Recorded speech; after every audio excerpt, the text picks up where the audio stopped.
हमारे जमाने में कैसे तैयार होते थे? हाँ पता है, ओ पत्ते के कपड़े पहन के तैयार होते थे ना। कहते पत्थर युग में तो ऐसे ही तैयार होते थे ना सब। सॉरी सॉरी सॉरी भाइयों, थोड़ा सा लेट हो गया मैं। ओ पप्पू, ओ क्या हो गया?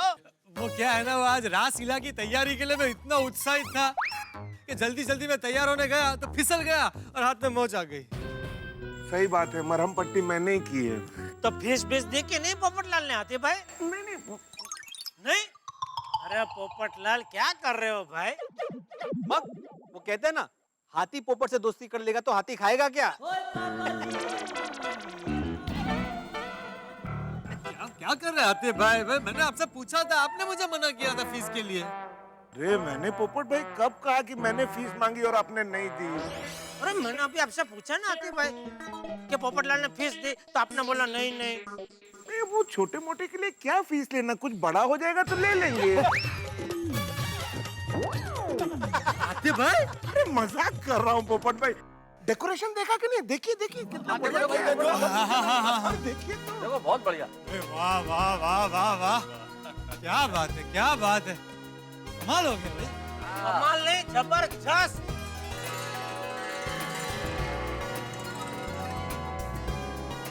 अरे एक चीज एकदम ध्यान से बनाई उन्होंने। मान गए बेटा टप्पू सेना, इस बार तो आप लोगों को मान गए। तो टप्पू सेना जो भी करती है ना एकदम दिल से करती है। सही कहा। ये तो कहना पड़ेगा पोपटलाल। और वैसे देखो कल की ही बात लगती है, कल तक हम इन बच्चों को सिखाते थे ऐसे करो वैसे करो, लेकिन आज ये सारे बच्चे सब कुछ अपने आप करने लगे, वो भी कितना बढ़िया। देखो सच में नहीं कहना पड़ेगा, बच्चों ने काबुल तारीख काम किया है। काबुल तारीख? उर्दू शब्द है, समझ में नहीं आएगा ऐसे। क्या भाई इसमें हंसने जैसा क्या है? जेठालाल, काबुल तारीख शब्द ही है, काबिल तारीफ है ना मेहता साहब? बेड़े तुम भी भाई, तुम समझ गए ना कि जेठालाल क्या कहना चाह रहा है। फिर तुम उस शब्द के पीछे क्यों पड़ गए? भाई अन्न को अगर कंकर कह दोगे तो अन्न का अर्थ तो नहीं बदल जाएगा ना। तो अरे मास्टर, शब्दों पे मत जाओ, भावनाओं को समझो। क्या बात है, क्या बात है। हो नटो काका, भागा आप लोग भी आ गए। हाँ सेठ जी, टप्पू सेठ ने हम चाचा भतीजा को भी यहाँ आने के लिए नोटिस भेजा था। हाँ सेठ जी, हमारे 3 घर है। एक जहाँ हम रहते हैं, दूसरी हमारी दुकान जहाँ हम काम करते हैं, और तीसरी ये गोकुलधाम सोसाइटी जहाँ हम चाचा भतीजा आनंद मनाते हैं।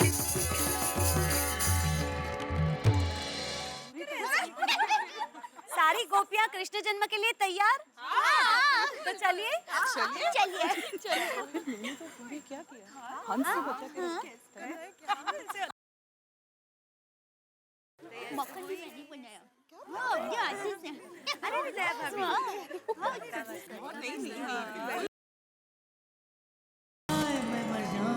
वाह वाह बबीता जी,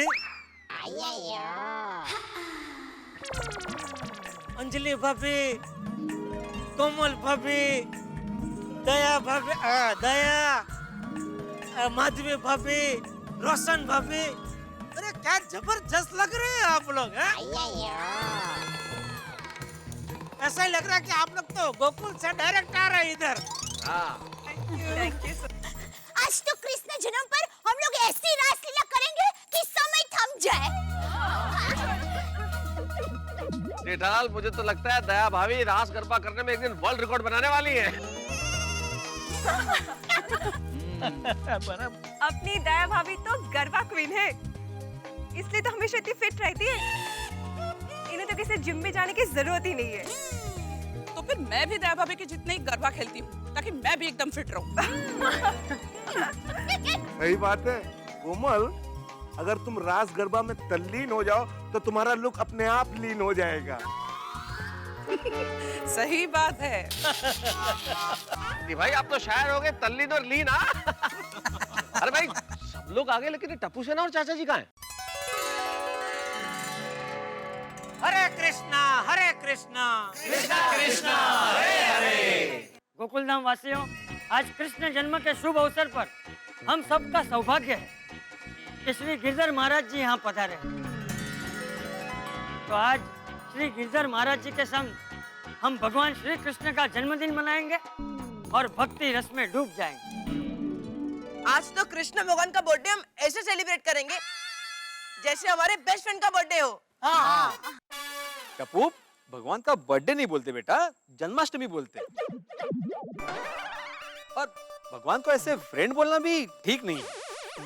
बेटा, शब्दों को नहीं, उसके भाव को देखो। हाँ, पर भगवान का फ्रेंड क्यों नहीं बोल सकते भाई? भगवान को तो किसी भी रूप में देख सकते हैं। अभी देखो ना, यशोदा जी और देवकी जी ने भगवान को पुत्र के रूप में देखा। अर्जुन और सुदामा जी ने भगवान को मित्र के रूप में देखा। राधा जी और रुक्मिणी जी ने भगवान को प्रियतम के रूप में पूजा। तो भगवान को हम किसी भी रूप में देख सकते हैं, बस मन में सच्चा भक्ति भाव होना चाहिए, है कि नहीं महाराज? और वैसे भी हमारे देश में तो ईश्वर को हमेशा सखा भाव से देखा गया है भिड़े। वैसे एक बात तो कहनी पड़ेगी बच्चों, आज आपका गोकुल धाम साक्षात गोकुल गांव बन गया है। मन को अति प्रसन्नता हुई। इस सोसाइटी की नींव में प्रेम, मानवता, सद्भावना और करुणा है, इसलिए यहाँ आकर अति आनंद मिला। प्रभु का आशीर्वाद आप सब पर इसी तरह बना रहे। महाराज जी, मेरे मन में एक क्वेश्चन है। ऐसा कहते हैं कि भगवान कण कण में होते हैं, तो फिर हमें उनके दर्शन क्यों नहीं होते? अय्यर, क्या पूछ रहे हो तुम? तो भाई, ये साइंटिस्ट लोगों को हर बात में प्रूफ चाहिए। अय्यर भाई, आप भी कैंसिल भाई, आपका सवाल कैंसिल। एक मिनट, उनका प्रश्न भी सही है। प्रभु तो हमारे हृदय में रहते हैं, वो तो हमारे आसपास ही हैं। ये तो हम हैं कि उन्हें देख नहीं पाते। मतलब अच्छा, ये बताओ, क्या तुमने अमूल्य हीरा कोहिनूर देखा है? नहीं। अगर आपको ये हीरा पाना हो या देखना हो तो क्या करना पड़ेगा? पाना हो तो उसकी कीमत चुकानी पड़ेगी, और देखना हो तो सुना है वो विदेश में होता है, तो उसके लिए विदेश जाने का कष्ट करना पड़ेगा, लंबी मुसाफरी करनी पड़ेगी। एक हीरे को देखने या पाने के लिए इतना कष्ट उठाना पड़ता है, कीमत चुकानी पड़ती है। तो सोचिए, ये तो भगवान है, स्वयं भगवान, सृष्टि के सर्जनहार हैं, तो इन्हें पाने के लिए क्या कीमत चुकानी पड़ेगी? बस अपने दिल से अहंकार, क्रोध, लालच, ईर्ष्या और माया जैसी गंदगी निकालकर अपने दिल को साफ दर्पण जैसा बनाओगे तो प्रभु का प्रतिबिंब जरूर दिखाई देगा। वाह, इतनी बड़ी बात कितनी सरलता से कह दी, नहीं?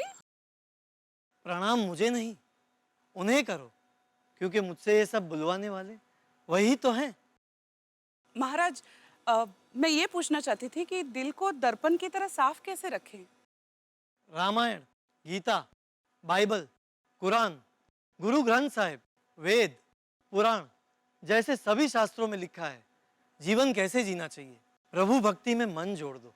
प्रभु भक्ति में लीन होंगे ना तो साक्षात्कार जरूर होगा। निर्मल हृदय से प्रभु को पुकारोगे ना तो प्रभु अपने आप चले आएंगे। अब हम कृष्ण जन्म का आरंभ करते हैं। बोलो श्री कृष्ण कन्हैया लाल की जय।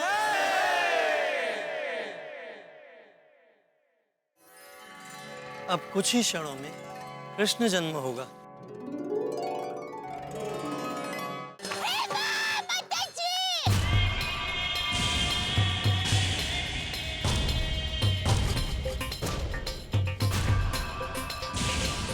क्या हो रहा है भाभी?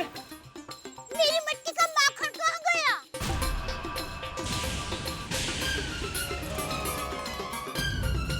अरे, मेरी मटकी में भी मक्खन नहीं है।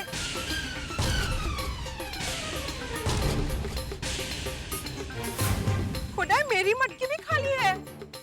ये कैसे हो सकता है? हाँ, मेरी भी, ये देखो।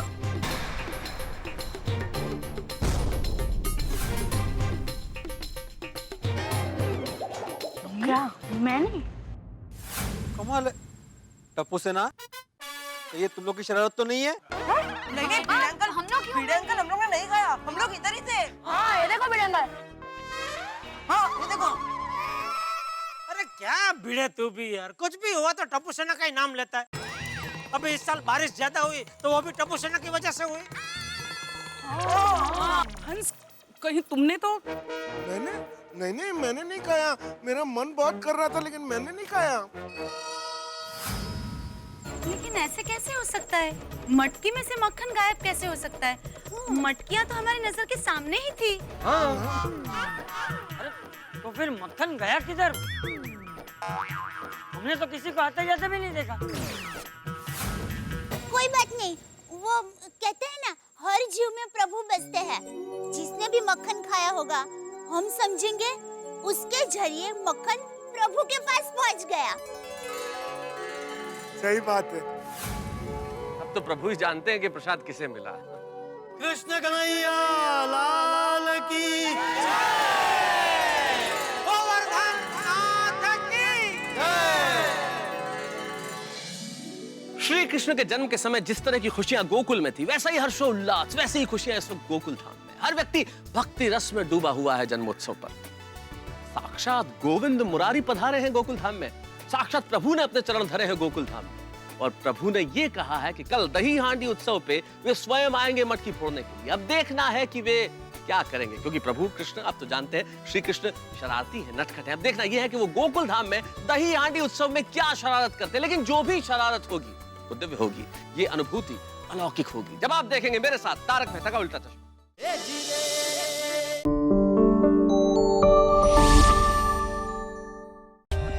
For more updates, subscribe to our channel, click the show links and enjoy watching the videos.